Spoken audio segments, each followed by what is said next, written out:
Sejarah Islam yang hilang. Firas Al-Khatib. Bab 2. Kehidupan Sang Nabi.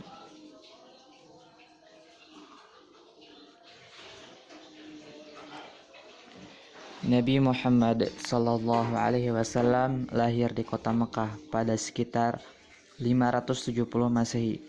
Ia berasal dari klan Bani Hashim, bagian suku Quraisy yang mengendalikan Mekah, pusat perdagangan dan agama di jantung semenanjung Arab. Terletak sekitar 80 km dari Laut Merah, kota Mekah mendapat keuntungan berkat rute perdagangan utara-selatan yang menghubungkan Romawi di utara dan Yaman di selatan. Meski demikian, Mekah jauh terlepas dari kedua tempat tersebut. Ratusan kilometer padang pasir yang mengelilinginya memungkinkan kota Mekah berkembang bebas dari pengaruh dan kendali asing. Pada saat yang sama, Mekah terhubung dan terisolasi secara internasional. Ketika berurusan dengan agama, Mekah menjadi titik pusat semenanjung Arab. Mekah menjadi lokasi Ka'bah dan haji tahunan yang menarik bangsa Arab dari seluruh penjuru semenanjung Arab. Jadi meskipun cukup jauh dari jangkauan kekaisaran Bizantium atau Persia, Mekah sudah cukup tepat sebagai pusat yang memberi dampak besar bagi orang-orang Arab. Kedua karakteristik inilah yang akan memainkan peran utama saat Islam mulai menyebar. Awal kehidupan. Kehidupan awal Muhammad ditandai dengan kesulitan dan kehilangan. Ayahnya Abdullah wafat sebelum ia lahir.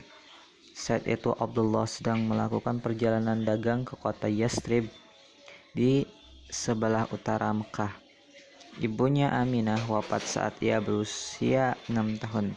Kakeknya yang dihormati Abdul Muthalib kemudian merawatnya.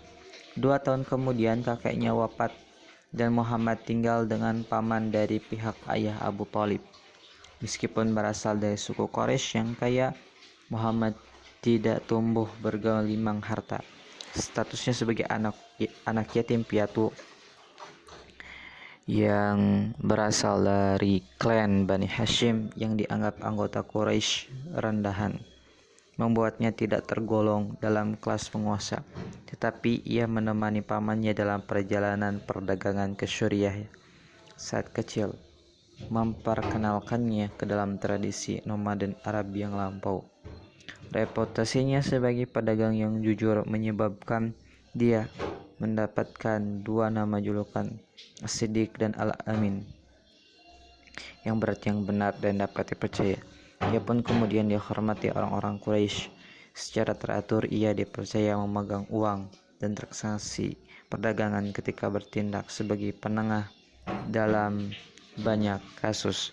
Menjelang usia 20 tahun, Muhammad sudah menjadi pedagang sukses dan bekerja sebagai agen usaha seorang janda kaya bernama Khadijah.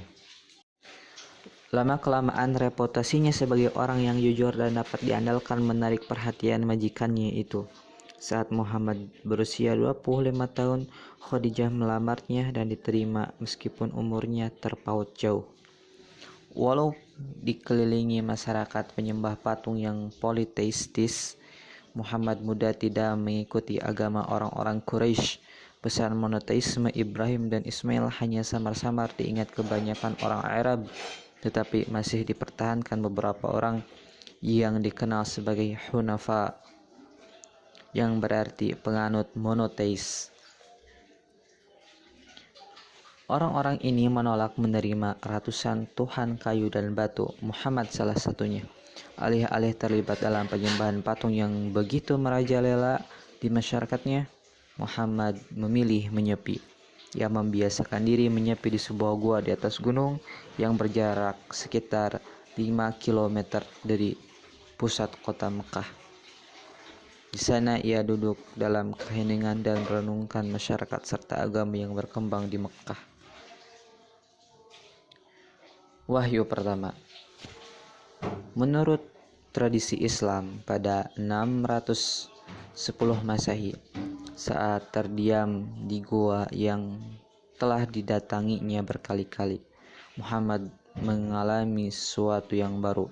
Malaikat tiba-tiba muncul di depannya dan memerintahkannya, "Bacalah." Ia menjawab bahwa ia tidak bisa membaca. Seperti kebanyakan orang di Mekah, Muhammad pun buta huruf. Sekali lagi, malaikat memerintahkannya untuk membaca. Muhammad menjawab bahwa ia tidak bisa. Untuk ketiga kalinya malaikat itu memerintahkan agar ia membaca. Maka Nabi menjawab bahwa ia tidak bisa. Kemudian malaikat membaca kepadanya ayat-ayat Al-Quran yang pertama turun. "Bacalah dengan menyebut nama Tuhanmu yang menciptakan. Yang menciptakan manusia dari segumpal darah. Bacalah atas nama Tuhan. Dialah yang telah mengajarkan dengan pena, mengajari manusia yang tidak ia ketahui." Al-Alaq surat ke-96 ayat 1-5. Muhammad mengulangi kata-kata tersebut di hadapan malaikat yang kemudian memberitahukan bahwa ia adalah Jibril, malaikat yang diutus Tuhan yang Maha Esa, dan Muhammad adalah utusan Allah. Kaget dan takut, Muhammad bergegas pulang ke rumah karena tidak tahu apa arti perjumpaan tersebut. Ia pun ditenangkan oleh Khadijah yang mempercayai cerita pertemuan di gua tersebut. Khadijah lalu bertanya kepada sepupunya yang biasa membaca kitab suci umat Yahudi dan Kristen. Saat sepupunya mendengar apa yang terjadi, ia langsung menerima Muhammad sebagai Rasul pembawa pesan pada masa ini. Seperti halnya Musa dan Isa sebelumnya. Setelah diperkuat oleh istrinya dan sepupu istrinya, Muhammad menerima misinya sebagai pembawa pesan Tuhan, dan dimulailah kehidupannya sebagai nabi. Orang pertama yang mendengarkan kenabian Muhammad SAW dan mempercayainya adalah Khadijah, yang dapat dikatakan langsung memeluk Islam. Sekembali Muhammad dari gua, Nabi mulai mengajak kalangan terdekat masuk ke agama baru ini. Teman terdekatnya Abu Bakar, sepupu mudanya Ali, dan pembantunya Zaid, semuanya menghormati dan mempercayai Muhammad SAW. Mereka segera memberitahukan kalangan terdekat mereka juga. Perlahan jumlah pemeluk Islam bertambah. Dakwah pertama-tama dilakukan secara sembunyi-sembunyi. Mekah terdiri atas masyarakat politeis, sehingga gagasan satu Tuhan yang menggantikan banyak sembahan pasti akan dianggap ancaman. Maka bulan dan tahun-tahun pertama Islam ditandai dengan perkembangan kelompok rahasia karena takut menghadapi reaksi masyarakat, tetapi tunduk pada gagasan agama baru ini. Para pengikutnya disebut Muslim, orang yang tunduk. Kata Islam itu sendiri merupakan akar kata Muslim, berarti ketundukan kepada Tuhan dan kehendaknya. Celakalah bagi setiap penganut dan pencela yang mengumpulkan harta dan menghitung-hitungnya. Dia mengira bahwa hartanya dapat mengekalkannya, sekali-kali tidak. Pasti dia akan dilemparkan ke dalam api neraka. Al-Humazah surat ke-104 ayat 1-4. Pada saat yang sama, gagasan inti Islam mulai menemukan bentuk melalui turunnya ayat-ayat yang kemudian disebarkan kepada masyarakat. Politeisme yang tegas jatuh berbeda dari agama yang ada di Mekah menjadi tema inti. Menurut Nabi Muhammad SAW hanya ada satu berhala yang disembah oleh penduduk Mekah, tidak lebih dari sekadar patung batu dan kayu yang tidak berguna, serta tidak mampu memberi manfaat kepada siapapun. Ayat-ayat yang turun juga memperingatkan adanya hari pembalasan, ketika setiap jiwa akan dihadapkan kepada Tuhan untuk dihitung amalnya. Orang-orang yang percaya kepada Tuhan dan melakukan amal baik akan masuk surga abadi sebagai balasannya, dan orang-orang yang ingkar akan dimasukkan ke neraka dan disiksa selama-lamanya. Akan tetapi, Islam bukanlah agama yang hanya memikirkan teologi dan kehidupan setelah kematian. Ayat-ayat yang turun awal juga mencela penyakit sosial yang merebak di Mekah. Dengan meningkatnya kemakmuran dari jalur perdagangan, terbentuklah perbedaan kelas sosial. Orang kaya akan memanfaatkan uangnya untuk mendanai lebih banyak kafilah, sehingga menghasilkan lebih banyak uang. Sementara itu orang-orang miskin akan terus terpinggirkan.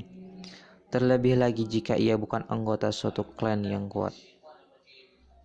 Quran mengatakan ketidakpedulian kepada orang miskin akan merusak kemantapan tatanan sosial yang adil dan akan mengakibatkan hukuman di akhirat nanti.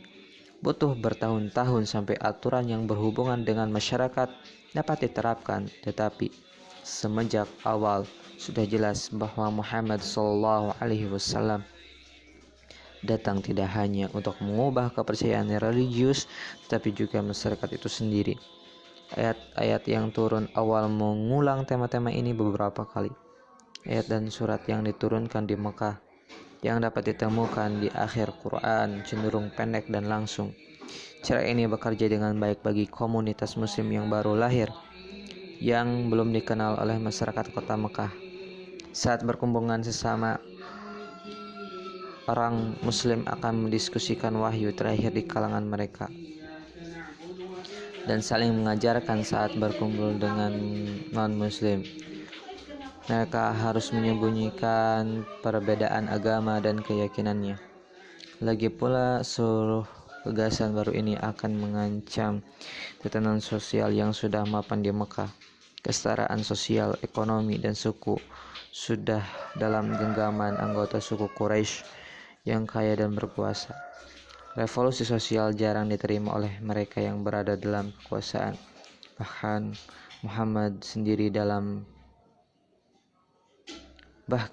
sendiri belum mendukung perubahan apapun dalam masyarakat.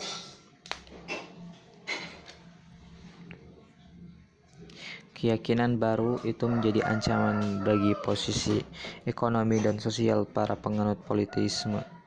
Karena Ka'bah, Mekah menjadi pusat keagamaan bangsa Arab di seluruh semenanjung Arab. Sekali setahun orang-orang Arab akan berpergian ke Mekah untuk melaksanakan ziarah dan menghormati ratusan berhala yang disimpan di sekitar Ka'bah. Bagi orang Quraisy, ini berarti bisnis yang sangat menguntungkan. Perdagangan adalah produk sampingan alami dari ritual ziarah ini. Karena ada begitu banyak orang dari segala penjuru di suatu tempat pada saat yang bersamaan, pasar alamiah berkembang sehingga Mekah menjadi pusat kehidupan religius, ekonomi, dan politik di Arab. Dan sebagai fasilitator perdagangan ini, Quraisy mendapatkan keuntungan besar. Akan tetapi, pesan yang dibawa Muhammad SAW menolak pentingnya berhala dan menekankan keesaan Tuhan. Tanpa berhala tak akan ada ziarah, tanpa ziarah tidak akan ada bisnis. Ini bukan skenario yang menyenangkan bagi Quraisy, dan para pengikut awal Muhammad SAW juga mengetahuinya. Karena alasan ini tidak mungkin mengungkapkan agama baru ini di kalangan para pemimpin suku.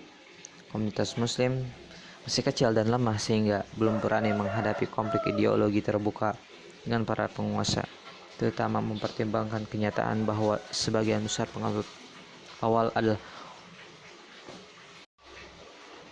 orang-orang yang dianggap berada di kelas sosial terbawah, budak, pembantu, orang miskin.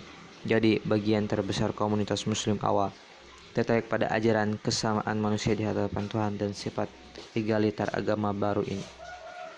Kekayaan dan status sosial tidak menentukan nilai seseorang. Penyiksaan. Akhirnya komunitas muslim menjadi terlalu besar untuk diabaikan oleh orang Quraisy. Awalnya muslim bisa sholat di tempat tersembunyi di luar kota, tetapi saat kelompok peribadatan semakin besar, peluang untuk ketahuan pun semakin tinggi. Inilah yang terjadi saat sekelompok penyembah berhala melihat sekelompok muslim yang sedang sholat. Mereka langsung bereaksi dengan mencemooh muslim dan cara beribadahnya. Awalnya Quraisy tenang-tenang saja menganggap komunitas kecil ini sebagai ketaklaziman yang bisa diejek, sampai Mereka menyadari daya tarik gagasan baru ini. Monoteisme, keadilan sosial, kesetaraan, dan tunduk kepada perintah Tuhan. Semuanya adalah teori yang mengancam Quraisy. Di mata banyak pemimpin Quraisy, solusi untuk menyelamatkan diri dari gerakan religius dan sosial baru itu yaitu menyingkirkan sumbernya, Muhammad SAW. Kan tetapi masyarakat Arab masih memegang struktur dan aturan. Walaupun anak yatim, Muhammad berada di bawah perlindungan pamannya Abu Talib. Ia pemimpin Bani Hashim, salah satu klan Quraisy. Abu Talib sendiri menolak menerima Islam, tetapi harga diri dan rasa hormat pada aturan sosial Arab membuat ia melindungi keponakannya. Lebih jauh lagi, budaya Arab tua menyatakan jika Muhammad SAW terbunuh, anggota klannya diizinkan membalas dendam sehingga dapat terjadi perang saudara di jalanan Mekah. Jadi Muhammad SAW sendiri tidak bisa disakiti. Tetapi perlindungan tersebut tidak berlaku bagi para pengikutnya. Banyak di antaranya yang tidak dilindungi oleh klan ataupun keluarga manapun. Suku Quraisy memutuskan untuk mengancam dan menganiaya mereka, dengan harapan bisa memadamkan semangat lain untuk bergabung dengan agama tersebut. Maka umat Islam kerap dilecehkan dan dicabut haknya di Mekah. Meski mendapat perlindungan, Nabi Muhammad SAW tidak mampu menghentikan penindasan terhadap para pengikutnya. Quraisy juga mengambil langkah untuk mencegah penyebaran agama baru ini keluar Mekah. Sekelompok pengungsi Muslim yang melarikan diri ke Abyssinia mendapat janji perlindungan dari Raja Kristen Negus. Kemudian Quraisy mengirim utusan untuk mengajar mereka dan berharap bisa meyakinkan sang raja agar mencabut perlindungannya dan mengirim kembali pengungsi Muslim ke Mekah untuk dianiaya. Saat Negus mendengarkan para sepupu Nabi membacakan ayat-ayat Quran mengenai keyakinan Islam tentang Isa dan Maryam, ia menolak, mengabaikan sesama penganut monoteisme itu, dan Quraisy pun harus kembali ke Mekah tanpa bisa membawa pengungsi Muslim. Akan tetapi, seandainya umat Muslim tidak bisa melarikan diri ke tempat yang jauh, Islam masih bisa tersebar keluar Mekah. Ribuan orang Arab mengunjungi Mekah tiap tahun. Jika para pengunjung itu mendengar dakwah Nabi Muhammad SAW dan melihat kegagalan Quraisy menghentikan gagasan baru ini, status Quraisy sebagai salah satu suku terkemuka di Arab akan merosot. Alternatifnya, para pengunjung akan mempercayai Muhammad SAW, menerima agamanya, dan membawa pulang ke kampung halamannya, menyebarkan Islam di luar Mekah, dan membuatnya semakin susah dibendung. Semua ini membuat Quraisy mengambil tindakan-tindakan ekstrim. Pada 617 Masehi, sekitar 7 tahun setelah wahyu pertama, Quraisy memutuskan untuk menerapkan boikot total terhadap Bani Hashim, klan Muhammad SAW yang banyak memeluk agama Islam. Tak seorang pun yang mengadakan transaksi bisnis dengan mereka ataupun menikah salah satu anggota klan. Mereka bahkan dipaksa mengasingkan diri di lembah Tandus, tepat di luar Mekah. Tekanan ini berdampak parah bagi komunitas Muslim. Penyiksaan menimbulkan kelaparan, isolasi sosial, dan kesulitan ekonomi bagi orang-orang Muslim, bahkan bagi non-Muslim yang kebetulan menjadi bagian dari Bani Hashim. Beberapa Muslim yang tidak berasal dari Bani Hashim seperti Abu Bakar, Umar, dan Utsman mengusahakan segala cara untuk menemukan bahan makanan kepada Bani Hashim dengan menghindari peraturan boikot, walaupun secara pribadi mengalami kerugian besar. Boikot ini melelahkan seluruh komunitas Muslim, baik yang berasal dari Bani Hashim maupun klan lain. Pada akhirnya, boikot ini tidak efektif untuk memaksa Nabi Muhammad menghentikan dakwah dan berakhir tepat setelah setahun diberlakukan. Kendati ada upaya pencegahan oleh Quraisy, semakin banyak orang memeluk Islam. Boikot tersebut juga membuktikan kekuatan ikatan komunitas muda ini. Anggota komunitas yang tidak termasuk klan Bani Hashim masih bersedia mengorbankan kekayaan dan keselamatan untuk membantu saudara-saudaranya yang sedang dianiaya. Di sini salah satu konsep inti keislaman, kesetiaan kepada agama, melebihi kesetiaan kepada suku atau keluarga, tampak dengan jelas. Kan tetapi, boikot itu tetap menimbulkan dampak nyata. Bertahun-tahun tidak mendapatkan makanan dan perlindungan, diiringi kekerasan fisik, telah mengakibatkan jatuhnya korban di kubu kelompok muslim. Penganiayaan ini mungkin turut mempengaruhi wafatnya istri Nabi Khadijah pada 619 Masehi. Dialah pengikut muslim pertama yang telah mendampingi Nabi Shallallahu Alaihi Wasallam melalui kesengsaraan di tangan Quraisy. Dukungan emosional yang diberikan Khadijah pada tahun-tahun awal tak terkira bagi Muhammad Shallallahu Alaihi Wasallam yang mendorongnya untuk melanjutkan dakwah di tengah penganiayaan. Ini salah satu kehilangan terbesar bagi Muhammad Shallallahu Alaihi Wasallam. Tetapi ini bukan satu-satunya kehilangan yang harus dihadapi. Tak lama itu paman yang telah melindunginya, Abu Thalib, sakit dan wafat. Walaupun tak mau masuk Islam, Abu Thalib mengalami penganiayaan seperti halnya anggota Bani Hashim yang lain yang tidak pernah melepaskan perlindungannya terhadap keponakannya ini. Selain menjadi kehilangan besar bagi Nabi Muhammad SAW, wafatnya Abu Thalib berimplikasi besar bagi komunitas muslim. Tanpa pemimpin yang kuat, hanya sedikit orang yang mampu melindungi Nabi Muhammad SAW dan anggota komunitas muslim yang lain dari para pemimpin Quraisy.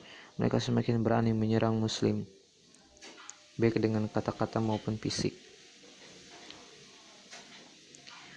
Meskipun mencintai kota Makkah, Nabi Muhammad SAW memutuskan mencari kota lain yang masyarakatnya mau menerima dan memberi kebebasan untuk mendakwahkan agamanya dibanding Quraisy.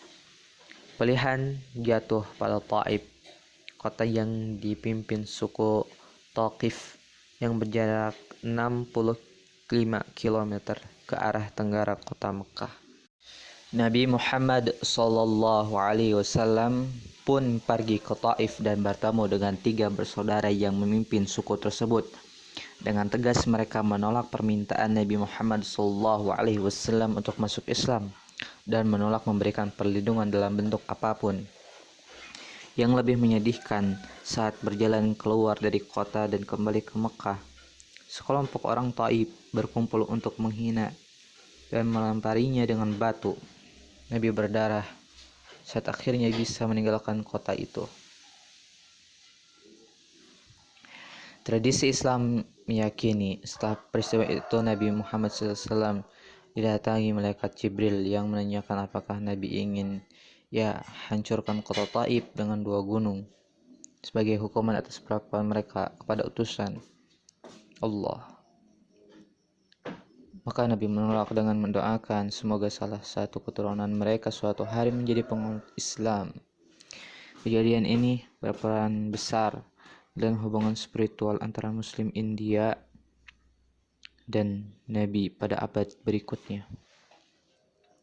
Setelah kehilangan dukungan keluarga, ditolak suku tetangga, dan melihat pengikutnya dianiaya karena keimanan mereka, Nabi Muhammad SAW menyadari perlunya perubahan radikal agar Islam dapat bertahan. Peluang perubahan semacam itu datang dari kota oasis berjarak 300 km di utara Makkah, yaitu Yathrib. 2 suku utama Yathrib, Aus dan Khazraj, terlibat perebutan kekuasaan yang mematikan pada 610-an Masehi. Yang membuat masalah jauh lebih menjengkelkan, suku Yahudi juga tinggal di Yathrib dan mengalami kesulitan hidup bersama dengan suku Arab lokal. Reputasi Nabi sebagai orang yang dapat dipercaya dan dapat diandalkan telah terkenal di Yathrib, dan pada 620-an Masehi, beberapa orang terhormat dari Yathrib pergi ke Mekah untuk menawarkan imigrasi ke Yathrib guna menjadi pemimpin dan penengah dalam perselisihan mereka. Nabi Muhammad SAW menerima tawaran tersebut dan mendorong pengikutnya di Mekah untuk melakukan perjalanan bersama ke Yathrib, tempat tidak ada penindasan Quraisy. Nabi sendiri menjadi salah satu orang terakhir yang meninggalkan Mekah pada 622 Masehi.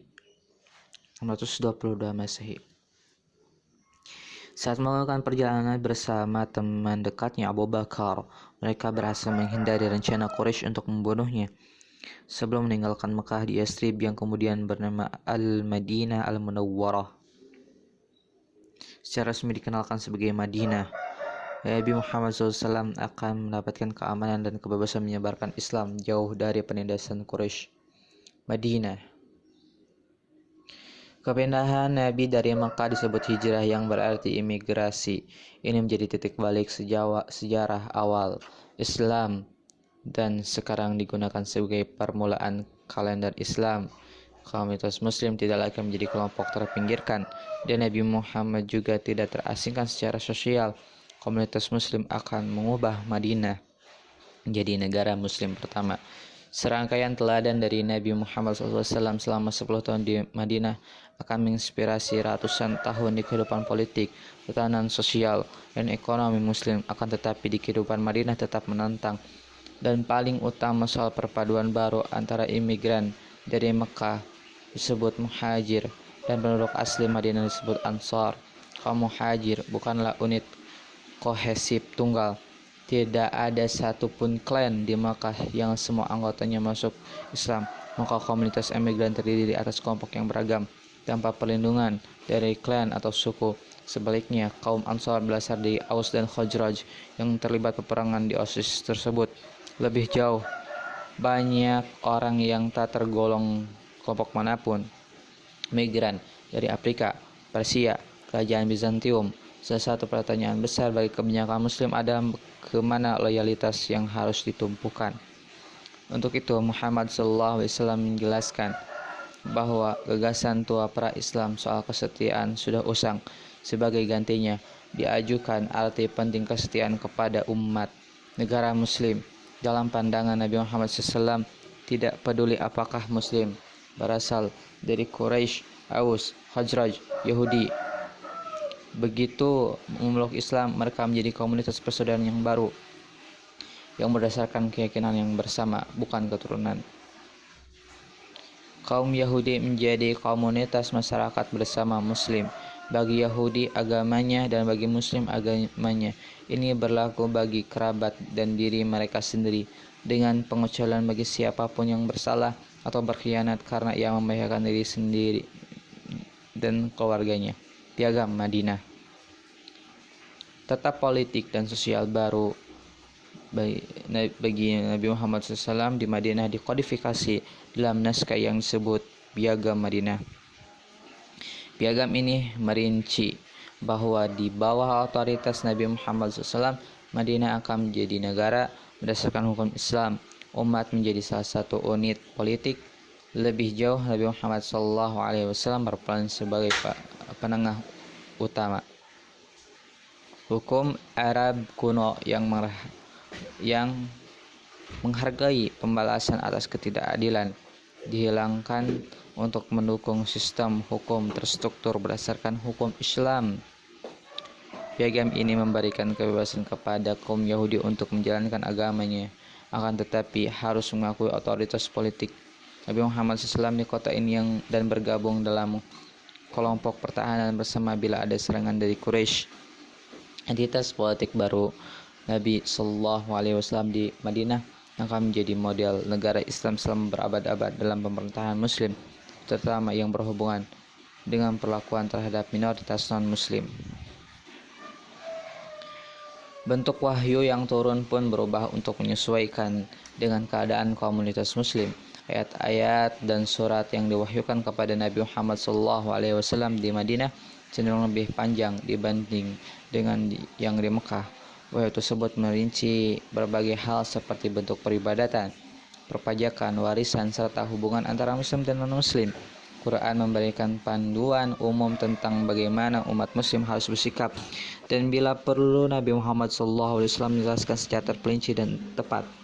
Kata-kata dan tindakan Nabi Muhammad SAW dikenal sebagai hadis, menjadi sumber tempat petunjuk hukum setelah wahyu Tuhan.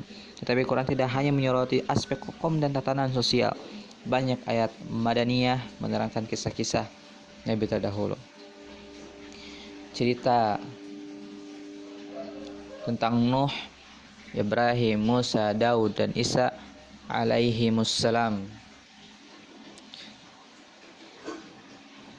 Semuanya diterangkan secara detail kepada pengikut Nabi SAW yang sungguh-sungguh menjelaskan bahwa Nabi Muhammad SAW hanyalah nabi terakhir dari serangkaian panjang nabi sebelumnya, dan pesan yang dibawa tak berbeda dari yang lain. Banyak dari kisah tersebut yang ditujukan kepada kaum Yahudi di Madinah. Di permukaan, mereka memiliki banyak kesamaan dengan kaum Muslim. Kedua, kaum ini sama-sama menganut monoteisme di daerah yang mengedepankan politeisme. Keduanya menghormati Nabi Muhammad SAW, dan pada awal kenabian keduanya beribadah menghadap Yerusalem. Akibatnya beberapa orang Yahudi di Madinah menerima Muhammad SAW sebagai nabinya dan masuk Islam. Kitab suci Yahudi berbicara tentang Masiah, dan bagi mereka Nabi Muhammad adalah orang manusia yang dijanjikan. Tetapi lebih banyak yang menolaknya. Judaism ini unik dalam hal kepercayaan dan etnisitasnya yang terikat pada konsep umat terpilih. Pesan tentang kesetaraan dan persatuan seluruh umat Islam tanpa memperhatikan entitas berbenturan dengan beberapa gagasan utama keyakinan Yahudi. Sebagian orang mungkin meyakini kenabian Muhammad SAW, tetapi kenyataan bahwa ia bukan orang Yahudi menjadi problematika bagi mereka yang menganut teologi Yahudi dengan tegas. Perpecahan antara kaum Yahudi meyakinkan dirinya bangsa terpilih oleh Tuhan, dan kaum Muslim yang mendukung persatuan umat manusia akan menimbulkan ketegangan serius di kedua kelompok tersebut. Peperangan. Hijrahnya Nabi Muhammad SAW ke Madinah tidak berarti selesainya konflik dengan kaum Quraisy. Kaum Muhajirin masih merasakan kepedihan atas perlakuan saudara sesukunya, dan kaum Ansar berani menghukum siapapun yang menindas saudara baru mereka dalam Islam. Tetapi kaum muslimin belum mendapatkan izin dari Nabi untuk memerangi Quraisy. Tentu saja peperangan merupakan kegiatan yang serius, terutama di semenanjung Arab, tempat peraturan rumit mengenai kehormatan dan pembalasan telah berlaku selama berabad-abad. Lebih jauh, Quraisy sendiri meneguhkan tentang kesakralan dalam hidup dan betapa mengerikannya mencabut kehidupan secara tidak adil. Maka kaum muslim ragu-ragu melakukan tindakan militer melawan Mekah, meskipun bertahun-tahun mengalami penindasan di sana. Kan tetapi keadaan itu segera berubah pada masa Muhammad SAW di Madinah, yang mengabarkan kepada pengikutnya wahyu yang baru turun dari Tuhan yang menyatakan, diizinkan berperang bagi orang-orang yang diperangi, karena sesungguhnya mereka dizalimi, dan sungguh Allah Maha Kuasa menolong mereka itu, yaitu orang-orang yang diusir dari kampung halamannya tanpa alasan yang benar, hanya karena mereka berkata, Tuhan kami Allah. Al-Hajj surat ke-22 ayat 39-40. Wahyu baru ini menegaskan kepada pengikut Nabi Muhammad SAW bahwa perang telah diizinkan, bahkan wajib saat muslim sedang ditindas. Ayat-ayat itu juga menandai aspek penting tentang peran Islam di dunia. Agama ini bukan sekedar seperangkat keyakinan tentang yang gaib, melainkan juga panduan hidup lengkap yang membahas semuanya, dari ritual, ibadah, hubungan luar negeri, sampai teologi. Seperti yang mereka lakukan dengan perintah lain dalam Quran, kaum muslimin di Madinah menunjukkan sumbangsih mereka mengikuti perintah baru ini. Kesempatan terbuka pada 624 Masehi saat kaum muslim mengarahkan pasukan kecil sekitar 300 orang untuk mencegat kafilah Quraisy yang sedang melintasi Madinah. Pasukan muslim tidak mampu mencapai rombongan kafilah, tapi malah bertemu dengan kekuatan Quraisy yang jauh lebih besar, yang dikirim untuk melindungi kafilah tersebut di perang Badar, berjarak sekitar 100 km barat laut di Madinah. Pasukan muslim mendapatkan kesempatan untuk pertama kali melawan bekas penindasan secara fisik. Meskipun kalah jumlah, Pasukan Muslim yang dipimpin Hamzah paman Nabi Sallallahu Alaihi Wasallam berhasil memukul mundur pasukan Makkah dan menahan banyak tawanan. Kemenangan ini mengukuhkan pihak Muslim sebagai kekuatan politik dan militer yang nyata. Pada saat yang sama, kemenangan ini menurunkan wibawa Quraisy di mata bangsa Arab lain. Orang-orang Quraisy tentu tidak mau membiarkan kekalahan melakukan ini tak terbalaskan. Tahun-tahun berikutnya, pasukan Mekah dalam jumlah yang jauh lebih besar dikumpulkan.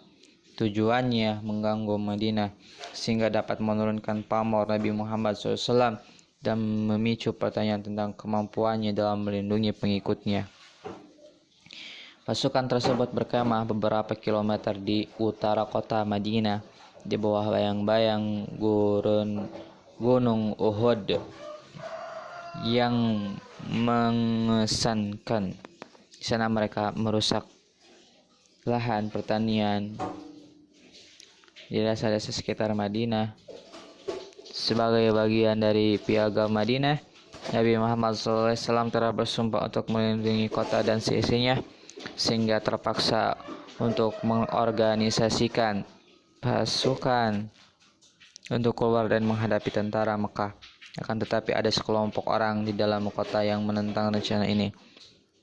Mereka percaya bahwa cara yang terbaik adalah meninggalkan lahan pertanian untuk menjaga diri dan tetap mempertahankan pasukan di dalam kota. Mereka didukung oleh dua suku Yahudi di kota Mekah yang menolak pergi ke Uhud untuk memerangi kekuatan yang lebih besar. Akhirnya Muhammad SAW bergerak menuju Uhud dengan jumlah pasukan yang lebih kecil daripada perkiraannya. Hasil perang ini menjadi malapetaka bagi kaum muslimin. Pasukan Makkah yang dipimpin Khalid bin Walid yang cerdas, yang nantinya masuk Islam dan memimpin pasukan Islam ke Syria, berhasil memukul mundur pasukan muslim dari medan tempur dan naik ke lereng Uhud. Hamzah, pahlawan Badar, gugur dalam pertempuran dan tubuhnya dimutilasi oleh orang-orang Quraisy. Nabi Muhammad SAW sendiri bersama sekelompok kecil tentara Muslim sempat dikepung pasukan Mekah dan terluka dalam pertempuran terbuka yang terjadi. Pasukan Quraisy yang telah mengalahkan pasukan Muslim dan merasa yakin sudah berhasil merusak reputasi Nabi Muhammad SAW mundur dan kembali ke Mekah. Perang Uhud tidak berhasil meruntuhkan Islam atau otoritas Nabi Muhammad SAW di Madinah seperti yang diharapkan. Kelompok Quraisy walaupun mampu menaburkan benih ketegangan antara pihak Muslim dan Yahudi di Madinah yang kebanyakan menolak mematuhi piagam Madinah dan tidak mau ikut bertempur, tampak jelas bahwa ia Muslim yang baik maupun Quraisy tidak akan mampu saling mengalahkan dengan keyakinan di medan pertempuran. Kedua belah pihak terpaksa berusaha mencari dukungan dari berbagai kaum di Arab di wilayah itu. Masing-masing ingin dapat mengungguli musuhnya secara khusus. Maka berharap dapat dukungan dari Yahudi Madinah yang sepertinya berniat mengeluarkan Nabi dari tengah-tengah mereka. 5 tahun setelah hijrah Nabi Muhammad SAW, pasukan Mekah mengepung kota Madinah dari utara dan meminta bantuan salah satu suku Yahudi, yaitu suku Bani Quraiza yang tinggal di daerah pinggiran kota selatan. Ini menjadi pengaruh yang penuh perhitungan bagi suku Yahudi tersebut. Kepungan ini tampak menjanjikan, dan dengan bergabung dengan berbagai kaum Quraisy, mereka dapat menyapu Nabi Muhammad SAW serta pengikutnya. Tetapi ternyata persekutuan Quraisy dan Yahudi ini tak berhasil. Berdasarkan saran imigran Persia yang bernama Salman, Muhammad SAW memerintahkan penggalian parit di sekeliling kota untuk menghalangi pengepungan pasukan Mekah. Perang parit ini membuahkan kegagalan yang menjadikan malapetaka bagi Quraisy yang bahkan gagal merusak kekuatan Nabi Muhammad SAW dalam kota. Tetapi perang ini lebih memperburuk Bani Quraiza. Mereka telah melanggar syarat perjanjian piagam Madinah, karenanya harus dihukum sesuai perjanjian. Seorang penengah ditunjuk untuk memutuskan hukuman bagi kaum tersebut. Ia memerintahkan laki-laki yang terlibat dalam pengepungan dihukum mati, sedangkan wanita dan anak-anak dibuang dari kota. Nabi Muhammad SAW telah menegaskan standar penting saat menangani Yahudi di Madinah. Ia memperjelas bahwa hukum Islam tidak mempersalahkan kehadiran non-muslim yang hidup di negara Islam. Selama bertahun-tahun Yahudi Madinah telah mendapatkan toleransi, tetapi saat mereka gagal memenuhi perjanjian yang dibuat dan mengancam keamanan negara Islam, hukuman pun harus dijatuhkan. Seperti semua hal yang telah ia lakukan, sikap Nabi Muhammad SAW dalam menangani Bani Quraiza menjadi presiden dalam ratusan tahunan hubungan muslim dengan non-muslim. Kemenangan setelah posisinya di Madinah aman, akhirnya Nabi Muhammad SAW dapat membuat perjanjian dengan Quraisy dalam posisi yang sederajat karena percaya diri dengan stabilitas negara muslim dan diilhami oleh wahyu yang baru yang menjanjikan kemenangan. Nabi Muhammad SAW mengirimkan 1.500 tentara ke Mekah pada 628 Masehi. Tujuan pasukan ini bukan untuk berperang. Mereka mengenakan 2 potong kain untuk berhaji dan hanya membawa pedang. Tidak ada persenjataan, kavaleri, dan panji-panji perang. Nabi Muhammad SAW berharap dapat masuk ke Mekah dan Ka'bah dengan damai untuk menjalankan ibadah haji. Orang-orang Makkah yang tercengang dengan keberanian kaum muslimin kesulitan mengambil keputusan. Jika mengizinkan Nabi Muhammad SAW dan pengikutnya memasuki Mekah, mereka angkat tampak lemah di mata bangsa Arab lain karena tidak mampu mencegah pasukan yang hampir tak bersenjata untuk memasuki kota. Sebaliknya, peran utama mereka di Mekah untuk melayani ziarah bagi setiap orang yang dianggap sebagai tugasnya yang sangat serius. Akhirnya mereka merundingkan perjanjian dengan Muhammad. Mereka setuju untuk mengosongkan Mekah selama 3 hari agar Muhammad dan kaum muslimin bisa menyelesaikan ibadah haji pada tahun 8. Nabi Muhammad pun harus kembali ke Madinah pada tahun tersebut tanpa bisa mengunjungi kampung halamannya. Selanjutnya telah disepakati juga gencatan senjata Mekah dan Madinah beserta suku-suku yang lainnya akan menahan diri untuk tidak berperang selama 10 tahun. Sebagian kaum muslimin tidak puas dengan syarat-syarat perjanjian Huzaibiyah karena berharap bisa segera masuk ke Mekah atau bahkan menaklukkan Quraisy. Akan tetapi perjanjian ini memberikan waktu istirahat dari konflik sehingga Nabi Muhammad bisa mengembangkan Islam keluar Mekah tanpa ancaman perbedaan dari dalam dan serbuan dari luar. Kini ia dapat kebebasan mengirimkan pendakwah ke seluruh menanjung Arab dan di luarnya Bizantium, kekuasaan Persia di utara. Suku-suku Baduy sendiri masuk Islam secara bersamaan dan bergabung dengan Nabi Muhammad SAW. Bahkan orang-orang Makkah pun mulai beralih. Khalid bin Walid, Amr bin As, 2 pemimpin militer Quraisy terbesar meninggalkan Mekah dan bergabung dengan Nabi Muhammad SAW di Madinah beberapa tahun setelah perjanjian Huzaibiyah.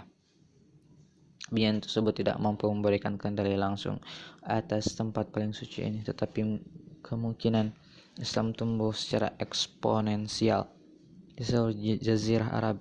Hal ini sangat mengecewakan para tokoh keras kepala di Mekah yang berharap bisa menghentikan Islam beberapa tahun sebelumnya. Selanjutnya, kesucian perjanjian tak sepenuhnya dipatuhi hanya 2 tahun setelah disepakati. Sekutu-sekutu Quraisy melancarkan serangan kejutan terhadap suku-sekutu Nabi Muhammad SAW tepat di luar kota Mekah.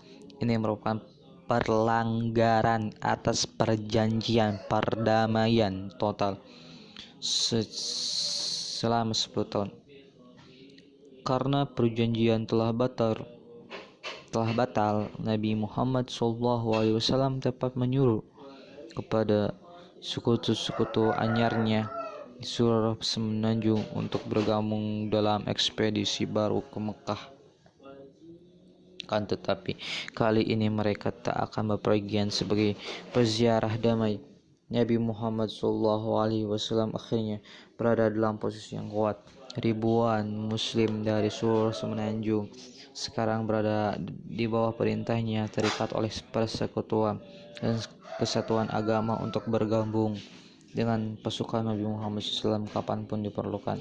Pada titik ini orang-orang Mekah tahu bahwa tidak mungkin mereka mengalahkan pasukan Nabi Muhammad SAW. Sekarang Mekah melawan puluhan suku yang bersatu untuk pertama kali dalam sejarah Arab. Usaha negosiasi antara Muhammad dan Quraisy berakhir dengan kegagalan. Maka pada 630 Masehi, pasukan Quraisy yang berjumlah lebih dari 10.000 umat muslim yang datang di seluruh penjuru Arab berbaris menuju kota suci Mekah. Sebagian besar penduduk Mekah menyadari bahwa perlawanan akan sia-sia. Dengan pengecualian sejumlah pertempuran kecil-kecilan, pasukan Muhammad memasuki Mekah tanpa pertumpahan darah.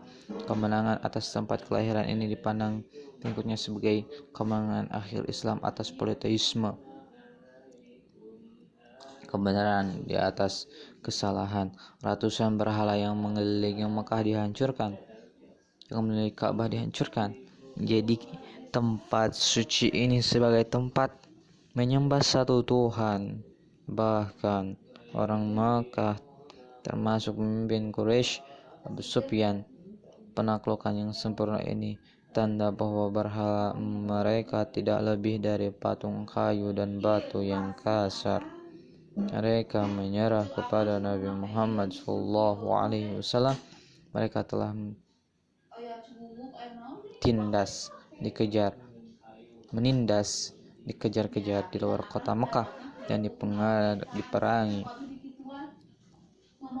Sebaliknya, Nabi Muhammad SAW membuktikan diri sebagai penakluk yang lemah lembut. Hampir semua orang Makkah dibebaskan tanpa dilukai. Sikap luar biasa dari orang-orang yang akrab dengan perang suku brutal tiada ampun. Sekali lagi Muhammad SAW memberikan contoh bahwa kenabiannya ditandai dengan era baru serta aturan dan kebiasaan baru. Periode pra-Islam jahiliyah berarti kebodohan harus ditinggalkan selama-lamanya. Kembalinya Nabi Muhammad SAW ke Makkah sangatlah luar biasa, mengingatkan keadaan hidupnya pada tahun sebelumnya. Hanya 8 tahun setelah membebaskan diri dari penindasan pada tengah malam, Nabi Muhammad SAW kembali ke kampung halamannya sebagai pemimpin pemenang bersama ribuan pasukan. Di Mekah, ia hidup sebagai pedagang terpercaya, menjadi pemberontak yang tak disukai, melawan politeisme, musuh yang jauh, penaklukan penuh kebajikan. Tanah asalnya sendiri tidak diragukan lagi. Secepatnya pencapaian kekuasaan dan kemampuan menghancurkan persaingan lama antara suku-suku di bawah bendera persatuan Islam dilihat sebagai keajaiban dan tanda kenabian oleh banyak orang. Kaum muslimin pada zaman itu termasuk orang yang menderita pada awal-awal tahun penindasan di Mekah, dan yang baru masuk Islam setelah penaklukan Mekah menjadi yakin bahwa ada yang istimewa tentang Islam. Di mata mereka, Islam dibimbing dan dilindungi Tuhan, dan mereka mendapatkan misi khusus untuk menyebarkan agama sejati ini ke seluruh dunia. Pola pikir ini menjadi peran besar dengan cara kaum muslimin memandang dirinya di panggung dunia dalam sepanjang sejarahnya. Keberakhirannya kenabian. Setelah penaklukan Mekah, Nabi Muhammad SAW berusia sekitar 60 tahun, sudah terbilang tua berdasarkan ukuran yang saat itu. Melalui ucapannya dan wahyu Quran yang terus turun, prinsip ajaran Islam diformalkan mencakup seluruh hal dari urusan keyakinan, peribadatan, dan petunjuk bagi perintah Islam. Sebuah tatanan sosial baru telah dinisbatkan dengan meninggalkan kesukuan dan menuju nasionalisme kesatuan Islam di bawah hukum ilahi. Nabi Muhammad SAW menyusunnya dalam khutbah yang terakhir yang menyatakan, dan sesungguhnya ini moyang kalian pun satu, kalian berasal dari Adam dan Adam berasal dari tanah. Orang yang paling mulia di antara kalian adalah orang yang bertakwa. Tidak ada satupun kelebihan orang Arab atas orang selain Arab kecuali ketakwaannya.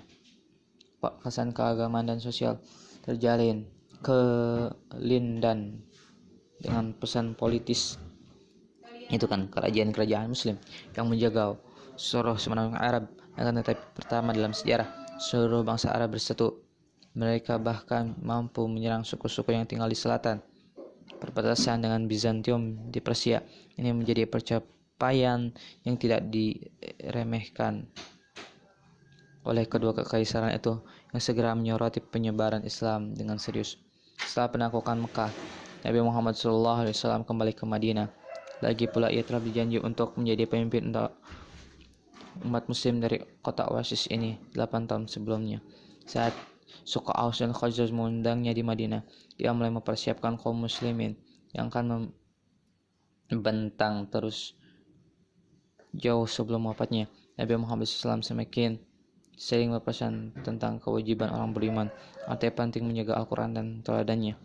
Pada awal 632 Masehi, ia menempuh perjalanan haji terakhir. Nabi berkhutbah di depan ribuan pengikutnya yang semua mengenakan pakaian ihram apapun statusnya, mengingatkan kepada mereka tentang kesamaan derajat manusia. Ia memperintahkan agar menghindari penindasan, memperlakukan perempuan dengan hormat dan cinta, serta meninggalkan persaingan suku yang telah mengutuk kebudayaan Arab selama berabad-abad. Khutbah perpisahan meringkas kenabiannya. Inilah revolusi sempurna dalam segala hal di mata pengikutnya. Tatanan baru muncul di ufuk fajar dunia, tatanan yang berdasarkan hukum ilahi dan diilhami oleh teladan Nabi Muhammad SAW. Setelah perjanjian haji, Nabi Muhammad SAW kembali ke Madinah. Tepat letakkannya dasar penyebaran Islam selanjutnya. Orang-orang yang terpelajar dikirim berbagai provinsi jauh seperti Yaman dan batas timur Arab untuk mengajarkan dasar-dasar Islam kepada mereka yang baru masuk Islam. Madinah dengan masyarakat yang paling dekat pertaliannya dengan Nabi akan berperan sebagai pengetahuan Islam yang sentral, bertugas mendidik seluruh dunia Islam. Bahkan setelah kepergian Nabi, perjalanan militer disiapkan ke utara melawan Bizantium. Ketika perang Islam yang akan memandu pasukan Islam bertahun-tahun ditegaskan kembali menurut keyakinan Islam, Nabi Muhammad SAW berperan sebagai utusan Tuhan yang menyampaikan kata-kata Tuhan di dalam Al-Quran dan sebagai teladan bagi kaum muslimin. Setelah 23 tahun bertindak sebagai Nabi Allah, misinya pun selesai. Quran telah difinalisasi dan dicatat di dalam lembar-lembar kulit, daun, dan tulang. Tetapi yang lebih penting telah dihafal oleh seluruh sahabat Nabi Muhammad SAW. Tradisi pra-Islam dalam menghafal syair panjang membuat bangsa Arab mampu memelihara dan memastikan terjaganya buku suci Islam, kisah-kisah tentang ucapan serta tindakan Nabi Muhammad SAW juga menempati posisi terpenting menyebar ke seluruh Arab dari mulut ke mulut. Menurut tradisi Islam, salah satu ayat akhir Al-Quran yang diturunkan kepada Nabi Muhammad SAW nyatakan, hari ini telah kusempurnakan agamamu, kusempurnakan juga nikmat bagimu, dan kuridhoi Islam sebagai agamamu. Al-Maidah surat kelima ayat 3. Nabi Muhammad SAW jatuh sakit pada awal musim panas 632 Masehi. Ia merasakan sakit kepala dan demam yang membuatnya lemah, kemudian tidak mampu berjalan tanpa bantuan sepupunya Ali dan pamannya Abbas. Saat tak mampu mengimami sholat di masjid, ia sahabat dekatnya Abu Bakar untuk menjadi imam. Ia menghabiskan hari-hari terakhir di rumah istrinya Aisyah, putri Abu Bakar. Dari balik dinding rumah yang menempel ke masjid, ia bisa menghormati umat untuk mengikuti perintahnya untuk sholat. Walaupun ia tidak hadir, ia tak diragukan lagi inilah saat-saat emosional bagi pengikutnya yang telah bersama dengan Nabi melalui hari-hari sulit di Mekah. Perang yang kejam melawan Quraisy saat menegakkan kekuasaannya, kemenangan tanpa pertumpahan darah saat penaklukan Mekah. Mereka telah menjadikan Nabi Muhammad SAW sebagai sumber petunjuk, kepemimpinan dalam segala bidang kehidupan. Nabi Muhammad SAW semakin sering berbicara tentang kematian dan kondisinya yang bahkan tidak mampu bangun untuk mengimami salat, sangat membuat sedih umat Islam. Hari-hari terakhir dihabiskannya di rumah dengan kepala di pangkuan Aisyah. Anggota keluarga dan teman dekatnya menengok, berharap bisa melihat tanda-tanda kepulihan kepemimpinan mereka, tetapi suatu aspek sentral Islam adalah monoteisme tanpa kompromi. Nabi Muhammad SAW mengajarkan bahwa hanya Tuhan yang kekal. Semua makhluk, entah binatang, manusia, bahkan malaikat pun akan mengalami kematian menurut keyakinan Islam. Maka saat mempersiapkan diri atas kewafatannya, Nabi Muhammad SAW jika menyadari Islam akan terus berlanjut peninggalannya. Pengikut Nabi Muhammad SAW yang memiliki ikatan emosional yang sangat dalam dengan sosok yang telah mengeluarkan mereka dari era politeisme pre-Islam dan perang suku, yang tidak mampu membayangkan hidup tanpa Nabi Muhammad SAW. Pada 6 Juni 622, dengan kepala Nabi Muhammad SAW di pangkuan Aisyah dan para sahabat mengumpul di masjid, saya berharap mengenal jungjungnya pulih kembali era pertama sejarah Islam yang merentang selama 23 tahun. Masa kenabian pun ditutup saat Nabi Muhammad SAW menghembuskan napas terakhir.